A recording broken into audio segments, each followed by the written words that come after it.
Hello friends, welcome to my channel. ఈరోజు వీడియోలో బీట్రూట్తో పూరీలు ఎలా చేయాలో చూసేద్దాం. పిల్లలైతే ఈ విధంగా చేస్తే చాలా ఇష్టంగా తింటారండి. కలర్ఫుల్గా ఉంటాయి కదా చూడటానికి, చాలా ఇష్టపడతారనమాట. బీట్రూట్ ఫ్లేవర్ అనేది వాళ్ళకి తెలీదు, బీట్రూట్ వేసామని కూడా వాళ్ళకి తెలియదు అనమాట. చాలా ఇష్టంగా తినేస్తారు. ఎక్కువ శాతం పిల్లలు బీట్రూట్ తినడానికి ఇష్టపడరు కదా.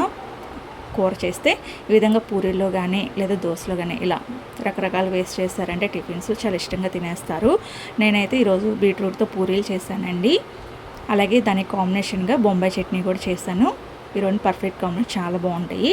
దానికోసం నేను ఇక్కడ గోధుమ పిండి తీసుకున్నాను 1 కప్పు. అలాగే 1 టేబుల్ స్పూను బొంబాయి రవ్వ తీసుకున్నాను. ఈ బొంబాయి రవ్వ వల్ల వేయటం ఏంటంటే పూరీలు కాల్చేటప్పుడు నూనె ఎక్కువ పీల్చుకొని ఉంటుందన్నమాట.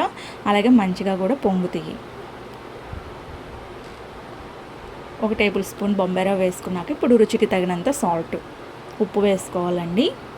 వేసుకొని ఒకసారి కలుపుకోవాలి పిండి అంతా. నేను ఇక్కడ చిటికెడు వాము కూడా వేసుకున్నాను. ఫ్లేవర్ బాగుంటుంది అని వేసుకున్నాను అంతే. అది మీ ఇష్టం అండి, వేసుకుంటే వేసుకోవచ్చు లేదా స్కిప్ చేసేయచ్చు.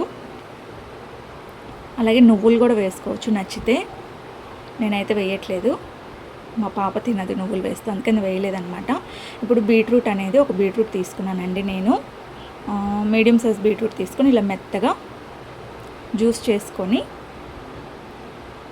బీట్రూట్ మెత్తగా పేస్ట్ చేసి ఇలా జ్యూస్ చేసుకొని పక్కన పెట్టుకున్నాను. ఆ జ్యూస్ని కొంచెం వాటర్ బదులు బీట్రూట్ జ్యూస్ పెట్టి కలుపుకోవాలన్నమాట. పిండి మొత్తం ఇలా మంచిగా పూరీ పిండిలాగా మంచిగా కలుపుకొని పక్కన పెట్టుకోవాలి. ఇప్పుడు 1 స్పూన్ ఆయిల్ కూడా వేసుకొని ఒకసారి కలిపి మూత పెట్టేసి ఒక 10 నిమిషాలు పక్కన పెట్టేస్తాను అనమాట. ఇలా పక్కన పెట్టడం వల్ల పిండి అనేది కొంచెం సాఫ్ట్గా తయారయ్యి పూరీలు చేసేటప్పుడు మెత్తగా బాగుంటాయి అన్నమాట తినడానికి. ఒక 5 or 10 మినిట్స్ పక్కన పెడితే సరిపోతుంది. ఇప్పుడు నేను తీసి చూస్తున్నాను అనమాట ఎలా ఉందనేది. అదేమో పిండి అనేది పొడి పిండి పూరీలు చేసుకునేటానికి పక్కన పెట్టుకున్నాను. ఇలా ఒకసారి కలుపుకొని మీరు పూరీలు ఏ సైజులో చేయాలనుకుంటున్నారో ఆ సైజులో చిన్న ఉండలు తీసుకొని పక్కన పెట్టుకోవాలి గిన్నెలో. ఇలా ఒక్కొక్క పూరి తీసుకొని మంచిగా ఒత్తుకొని పక్కన పెట్టేసుకోండి. ఇలా చేసుకోవాలన్నమాట. చేసుకొని పక్కన పెట్టుకోవాలి. నేనైతే ఇక్కడ ప్లేట్ మీద చేసేస్తున్నాను. గ్యాస్ కట్ మీద ప్లేట్ పెట్టేసి చేసేస్తున్నాను అనమాట. నొక్కేస్తున్నాను పూరీలు అనేవి. ఇలా మంచిగా వీలైనంత పలుచగా, మరీ పలుచగా కాదండి, అలానే మరీ మందంగా కాకుండా చేసుకోవాలి. మధ్యస్థంగా చేసుకోవాలన్నమాట పూరీ అనేది. ఇంకా నేను చూపిస్తాను వీడియోలో. ఆ రకంగా ఉంటే, ఆ మందం ఉంటే సరిపోతుంది అనమాట. ఇలా పిండి వేసుకుంటూ 2 వైపులు పలుచగా ఇలా పూరీలాగా ఒత్తుకోవాలి. ఇక్కడ నేను చూపిస్తున్నాను కదా, ఈ మందం ఉంటే సరిపోతుంది, పర్ఫెక్ట్గా వస్తాయి అన్నమాట పూరీలు అనేవి. ఇప్పుడు మిగతావి కూడా ఇలానే మొత్తం చేసుకొని ఒక ప్లేట్లో తీసేసుకోండి. చూసారా, ఇలా ఈ మందం ఉంటే సరిపోతుంది. మిగతావన్నీ కూడా నేను చేసుకొని ప్లేట్లో పెట్టేసుకున్నాను. ఇప్పుడు డీప్ ఫ్రైకి సరిపడా ఆయిల్ వేసుకొని బాండీలో ఆయిల్ అనేది బాగా హీట్ అవ్వాలండి.